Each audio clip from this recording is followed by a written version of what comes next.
প্রগতিশীলরা বলে যে আওয়ামী লীগ হচ্ছে সেন্ট্রাল লেফট। কিরে ভাই, আপনি জাতিবাদী জাতীয়তাবাদী রাজনীতি করে আপনি সেন্ট্রাল লেফট হন কি করে? মার্ক্সবাদ তো জাতীয়তাবাদী বিশ্বাস করে না, মার্ক্সবাদ তো শ্রমিকের আন্তর্জাতিকতাবাদী বিশ্বাসী। এইটা হচ্ছে আওয়ামী পলিটিক্স এর প্রবলেম, এবং তারা সেটা মানুষকে বিশ্বাস করাই ফেলছে। এখন কিছু হইলেই জামাত শিবির হামলা করে, জামাত শিবির হামলা করে। এখন আপনি বলতেছেন যে জামাত শিবির সংখ্যালঘুদের উপর হামলা করতে পারে। কালকে তো আমরা দেখেছি জামাত শিবিরের অনেক লোকজন বিভিন্ন জায়গায় মন্দির পাহারাও দিয়েছে। এখন ওরা যে হামলা করে নাই এটাও তো হলফ করে বলা যাবে না। মানে জনগণ যে সার্বভৌম ক্ষমতার অধিকারী রাষ্ট্রে, সে সেটা দেখাইছে ওইখানে গিয়া, যে মানুষ গণভবনে ঢুকতে পারে, শেখ হাসিনার বিছানায় শুয়ে থাকতে পারে, এবং যে শেখ মুজিবের মূর্তি ফালাই দিতে পারে। মানে আওয়ামী লীগের যে সিম্বল অফ পাওয়ার ছিল, তাদের যে আপনার লগো গুলা ছিল, তাদের যে মোটিভ গুলা ছিল, এগুলো সোশ্যাল ক্যাপিটাল, এগুলো জনগণ ভেঙে দিতে। পলিটিক্যাল রেভলিউশনের পরে তাই হয়। কালকে যে ঘটনাগুলো ঘটেছে, যে আপনার গণভবনে ঢুকেছে, এখন কি আজকে গিয়ে সচিবালয়ে ঢুকে যাবে? না। আপনি তো এখন বলতে পারেন স্বরাষ্ট্র মন্ত্রণালয় তো আসল জায়গা এই গুম খুন হত্যার, ওইখানে কি আমরা ঢুকে যাব? না। কালকে যেটা হয়েছে সেটা হয়ে গেছে। এইখানে যেটা হচ্ছে, আপনি প্রথম হচ্ছে যে এই আওয়ামী লীগের লোকজন বা এমপি মন্ত্রীরা আমলারা কিন্তু পালানো শুরু করেছে অনেক আগে থেকে। এই আন্দোলন শুরু হওয়ার পরে 17-18 তারিখের দিক থেকে, গত মাস থেকে তারা পালিয়ে গিয়েছে, আবার এসেছে, আবার গিয়েছে। তারা আসলে আসা যাওয়ার মধ্যেই ছিল। এই মুহূর্তে কাউকে খুঁজে পাওয়া যাচ্ছে না। এখন পালানো আর গা ঢাকা তো একই। যেখানেই যাক, গা ঢাকা দেখ, দেশের ভিতরে থাকার, দেশের বাইরে যাক, তারা তো পালিয়ে গিয়েছে। তারা এখন আর প্রকাশ্যে নাই। এটা একটা বিষয়। দ্বিতীয় আর একটা বিষয় হচ্ছে, আপনি যেটা বললেন যে যে এই মুহূর্তে যে এক ধরনের ভ্যান্ডালিজম হচ্ছে জামাত বিএনপির বিষয়টা, আমি মনে করি পারুল খুব চমৎকার ভাবে ব্যাখ্যা করেছে। আমি আসলে মন্ত্রমুগ্ধ হয়ে ওর বক্তব্য শুনছিলাম, অনেকটা ক্লাসরুম লেকচারের মতোই চমৎকার ভাবে সে এই আওয়ামী লীগের যে প্রপাগান্ডা তৈরি করা, তারপরে সেটাকে আবার নেরেটিভটা তৈরি করা, কিভাবে আবার সেটাকে প্যানিকটা সোসাইটিতে ছড়াই দেওয়া। এই যে জামাত বিএনপি এটা একটা মহা সমস্যা হয়ে গেছে আসলে বাংলাদেশে। কিন্তু ওরা এটা কি এবং শুধু প্যানিকের মধ্যেই আছে, নাকি আসলেও এদের দীর্ঘদিনের আক্রোশ, শত এখন মামলা, অত্যাচার? না, এখন মূল বিষয়টা হচ্ছে এই আন্দোলনটা ছিল সাধারণ শিক্ষার্থীদের আন্দোলন, ছাত্র সমাজের আন্দোলন। সেই জায়গায় ব্যক্তি হিসাবে জামাতপন্থী, বিএনপি পন্থী, বামপন্থী, ইসলামপন্থী, ডানপন্থী অনেকেই গিয়েছে। এখন যাওয়ার পরে আপনার সেটা তারা অংশগ্রহণ করেছে, কিন্তু এটা দিন শেষে এটা সাধারণ শিক্ষার্থীদের আন্দোলন। এবং এটা যে জেতার পরে যে ওরা হিন্দুদের উপর হামলা শুরু করবে বা করেছে, পারুল যেটা বলেছে এটা তোমরা 3-4 দিন আগেই জানতাম যে ওদের একটা পরিকল্পনায় ছিল। মাইনরিটি না, শুধু হিন্দু না, আপনার জাতিগত সংখ্যালঘু যারা আছে পাহাড়ে, তাদের উপরে হামলা হতে পারে। এবং এই হামলাটা করে গোটা দায়ভারটা জামাত বিএনপির উপরে চাপাই দিয়া আন্দোলনটাকে আপনার একটা প্রশ্নবিদ্ধ করা, ভিন্ন দিকে ডাইভার্ট করা।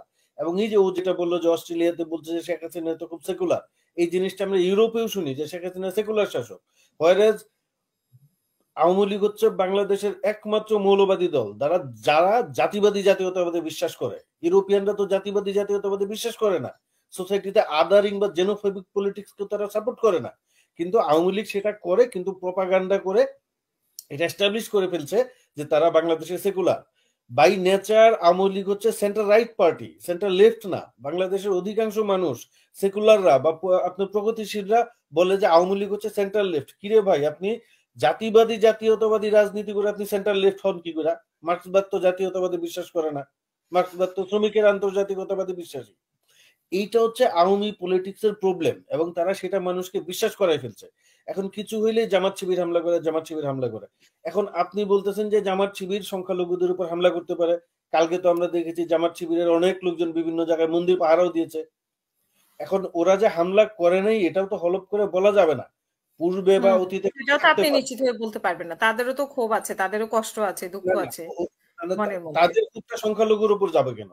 তাদের ক্ষোভটা এখন আমরা হুম। যদি ওইভাবে বিবেচনা করি যে তাদের উপর যে আওয়ামী লীগের আচরণ করেছে, তারা তো আওয়ামী লীগকে পিটাবে, হিন্দুদের হুম। পিটাবে কেন? চাকমা বৌদ্ধদের পিটাবে কেন?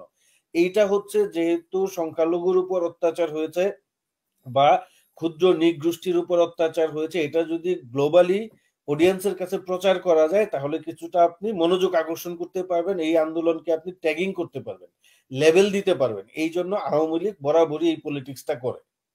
আমার মনে হয় কালকে রাত্রে যেটা হয়েছে, এই সবাই মিলে সম্মিলিত ভাবে যে এই যে হিন্দু বা মাইনরিটি বা ক্ষুদ্র নিগোষ্ঠীর উপর হামলা বা ভিন্ন মতের উপর হামলার যে প্রপাগান্ডাটা তারা শুরু করেছিল, সেইটা কিন্তু আসলে এই সম্মিলিত ভাবে উদ্যোগ নিয়ে মানুষজন ঠেকিয়ে দিয়েছে।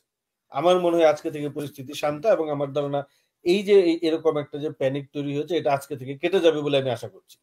এটা নিয়ে আর আর পারুল আর ভাস্করদার যে ডিবেটটা, আসলে এটা যদি আমি ছোট্ট করে বলি, যে ধরেন পারুল জিনিসটা ব্যাখ্যা করেছে পলিটিক্যাল রিয়েলিজমের জায়গা থেকে। এখানে আসলে অ্যানার্কিক একটা সিচুয়েশন থাকবে, কেওটিক একটা সিচুয়েশন থাকবে, এবং এই অ্যানার্কিক কেওটিক সিচুয়েশনের ভিতরে আপনি যেটাই করবেন সেটাই রেশনাল, কারণ আপনি তো টিকে থাকার জন্য করছেন। এখন ওর রেশনাল হচ্ছে যে গণভবন হচ্ছে সিম্বল অফ, আমরা বলবো কি, শয়তানের শক্তির জায়গা, ওটা আসলে ডেভিলস পাওয়ার, এভিলস পাওয়ার। আপনি দেখেন শেষ মুহূর্ত পর্যন্ত হয়েছে গণভবন থেকে, যেটা আমরা বলছি শেখ হাসিনা সবাইকে ডেকে নিয়ে বলছে, পুলিশকে দেখিয়ে বলছে সেনা প্রধান, ওরা পারলে তুমি পারো না, এটা মানে কি ওরা মানুষ মারতে পারছে, তুমি মারতে পারো না।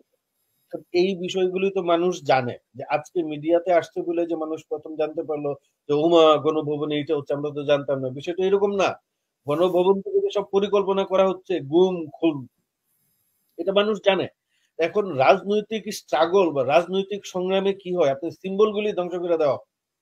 এখন আপনি যে আওয়ামী লীগকে পরাজিত করেছেন, আওয়ামী লীগকে যে ক্ষমতা থেকে হটিয়েছেন, বিষয়টা চেয়ার ছেড়ে দেওয়া না। ওই গণভবনে গিয়ে পারুল যেটা বলার চেষ্টা করছে, মানুষ যে একটা মানে জনগণ যে সার্বভৌম ক্ষমতার অধিকারী রাষ্ট্রে, সে সেটা দেখাইছে ওইখানে গিয়ে, যে মানুষ গণভবনে ঢুকতে পারে, শেখ হাসিনার বিছানায় শুয়ে থাকতে পারে, এবং যে শেখ মুজিবের মূর্তি ফালাই দিতে পারে। মানে আওয়ামী লীগের যে সিম্বল অফ পাওয়ার ছিল, তাদের যে আপনার লগো গুলা ছিল, তাদের যে মোটিভ গুলা ছিল, এগুলো সোশ্যাল ক্যাপিটাল, এগুলো জনগণ ভেঙে দিতে। পলিটিক্যাল রেভলিউশনের পরে তাই হয়। হ্যাঁ, এরকম হইছে। এখন এটা কি আমরা অ্যাকসেপ্ট করবো, যেটা ভাস্করদা বলতেছে পলিটিক্যাল আইডিয়ালিজমের জায়গা থেকে, যে না এখানে একটা আদর্শবাদের জায়গা থাকবে, ফেসিবাদকে রিপ্লেস করবে না, আপনার এটা হবে না, ওইটা হবে না, আমরা ভ্যান্ডালিজমে যাব না, আমরা এক ধরনের কোএক্সিস্টেন্সের মধ্যে থাকবো, আমরা রিকনসিলিয়েশনে যাব। এইখানে হয়েছে কি, আমি পারুল এবং ভাস্করদের দুজনকেই বলতে চাই, এই আপনার পলিটিক্যাল এনার্কি এবং এই আইডিয়ালিজমের মাঝখানে একটা ট্রানজিশনাল পিরিয়ড থাকে, আপনার একটা ট্রানজিশনাল টাইম থাকে, ওই সময় এই ঘটনাগুলি ঘটে। আপনি আসলে এই ঘটনাগুলি, এখন এটা মানে পলিটিক্যাল সায়েন্টিস্টরা বলে যে এটা কি ন্যাচারাল একটা প্রবণতা, নাকি এটা গিভেন সোসাইটিতে দেওয়া হয়, একটা প্রসেস বা একটা সিস্টেম দেওয়া হয়। এটা নিয়ে নানা বিতর্ক আছে, আমি বিতর্কে না যাই। আমরা আসলে আসলে ওই অ্যানার্কিক সিচুয়েশন থেকে আইডিয়ালিজমের দিকে যাচ্ছি। এইখানে আমাদের টার্গেট হবে এই ট্রানজিশন পিরিয়ডটা আমরা যত সংক্ষেপ করতে পারি। এই এই যে কালকে রাত্রে যেটা হয়েছে, কালকে যে ঘটনাগুলো ঘটেছে, যে আপনার গণভবনে ঢুকেছে, এখন কি আজকে গিয়ে সচিবালয়ে ঢুকে যাবে? না। আপনি তো এখন বলতে পারেন স্বরাষ্ট্র মন্ত্রণালয় তো আসল জায়গা এই গুম খুন হত্যার, ওইখানে কি আমরা ঢুকে যাব? না। কালকে যেটা হয়েছে সেটা হয়ে গেছে। আপনাকে যেটা ভাস্করদা বললো, এখন আমাদের কাজ করতে হবে এটা যেন ফার্দার না হয়।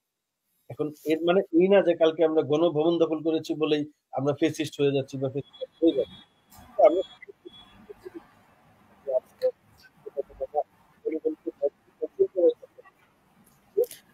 আপনার সাউন্ডটা লো লো হয়ে এসেছে।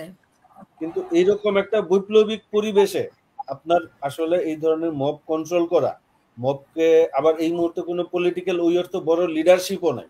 আপনি যেটা বললেন এই যে বৈষম্য ছাত্র বৈষম্য আন্দোলনের 1 জন 6 জন 24 জন 59 জন 147 জন, এইখানে কিন্তু নাহিদ ইসলামকে কিন্তু বলা হচ্ছে না প্রধান সমন্বয়ক, বলা হচ্ছে অন্যতম সমন্বয়ক, মানে আরো সমন্বয়ক আছে।